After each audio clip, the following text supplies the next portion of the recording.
Welcome. All right, so online learners, let's just start with this. So thank you for being patient with me as we figured out the live stream. There's a lot. I'm actually learning over here. I know you can't see it, but on this screen over here, I'm learning the software to make this live streaming better, which is now why you can see that there's two, down here, nope, down here, down here. There's also the little built-in window, which is the webcam. So now I'll be able to talk to you and show you things at the same time instead of bouncing back and forth between cameras. So feedback's always good. There's one student, I just wanted to say thank you, Caden. Made sure that I was actually going to be able to stream because he reminded me about the restrictions, which the restrictions are fixed. So y'all be able to see anything that I do on my channel. So let's get into what we did for lab today. All right, so here we go. Today we mixed calcium chloride, which this is calcium chloride. You can see that it is, for all intents and purposes, it's tiny little hard spheres. They're white. They look almost like tiny little beanbag, the beads that are in beanbags. So that's what it looks like. It's very hard. One year I tried to grind this using a food processor to make a powder, so the reaction would actually happen faster. It didn't end well. I actually broke our food processor doing it. To this day, I bought a new bowl. I broke the bowl. I broke the blade. But we have the bowl, and in the bowl, it's all like, I don't know, it looks like it's been scratched up and everything. And I don't think my wife knows what it came from, but I do. And it came from calcium chloride.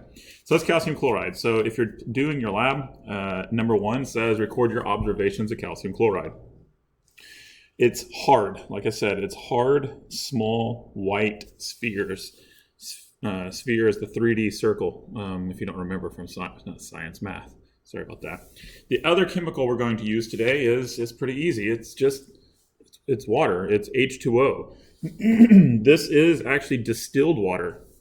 And the special thing about distilled water is that it is 100% just water. There's nothing in it. So this is an example of a compound. If you remember from part 1 of unit 1, that's a compound. It's H2O is its formula. It's got hydrogen and oxygen in it. Drinking water is not pure. Drinking water has other things in it to make it taste better and be safer. Like drinking water has chlorine in it to kill any unwanted stuff, not bugs, but germs and stuff. And then it also has minerals. And the minerals, if you've ever tasted water and you're like, that water tastes funny, it's because it's a different set of minerals than you're used to.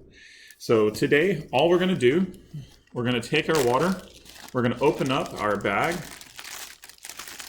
I'm not going to put the little cup of water in like we did yesterday and zip it up and everything. I'm actually just going to pour the water in. I'm going to pour the water in. I'm going to zip up the bag. And then I'm going to mix.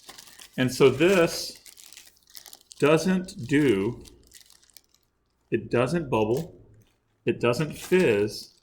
But what it does do is it gets hot. Like that was really hot. It almost gets hot enough to burn. When you touch it and hold it, you don't want to very long because it's super hot.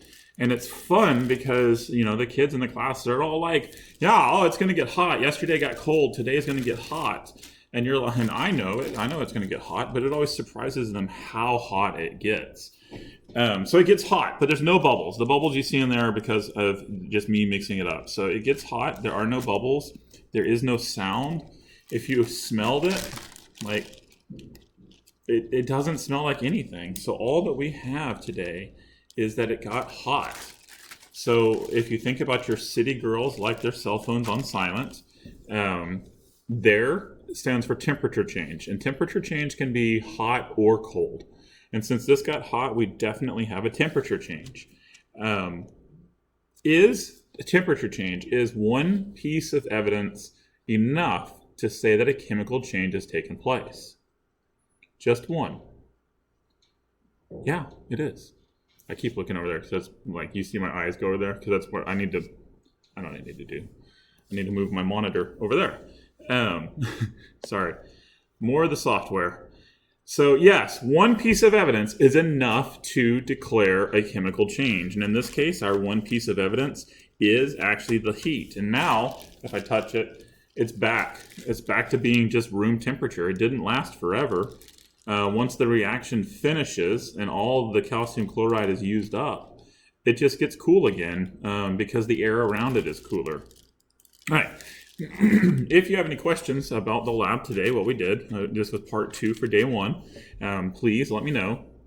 I'm going to upload day 2 for the assignment tomorrow, and I should try to live stream again, so plan on seeing a live stream. Now, I don't know how successful it'll be. It should hopefully be better, but if it's not, yeah, it is what it is. I'm learning the software. You keep seeing me say software. I'm learning that stuff better now, so it'll actually look better, if not be better. And thanks to some of your feedback, my audio should be fixed now too. So I'll do a live stream again tomorrow. We'll do some more experimenting. I'm learning a lot. I hope y'all are learning a lot. Just so you know, we do have a test coming up on Friday, September. What is that Friday? It's not this week. It's next week. Friday, September 18th, there will be a science test for Unit 1. It's 10 questions long. It's not a big deal, and it'll be easy. And we'll see how things are going for my online learners and my in-class learners to see what I need to do different. So until tomorrow, when our live stream, thank y'all for watching. Thank y'all for coming by. Please feel free to give me feedback. Let me know what's going on and how I can help you better. If you need to schedule a Zoom session, you can send me a message and we can Zoom to get questions answered. Even though you're at home, you're still my student, and I want to take care of you as best as possible. So at any time, just let me know if you have questions, and I'll try to help you. All right, thanks, guys.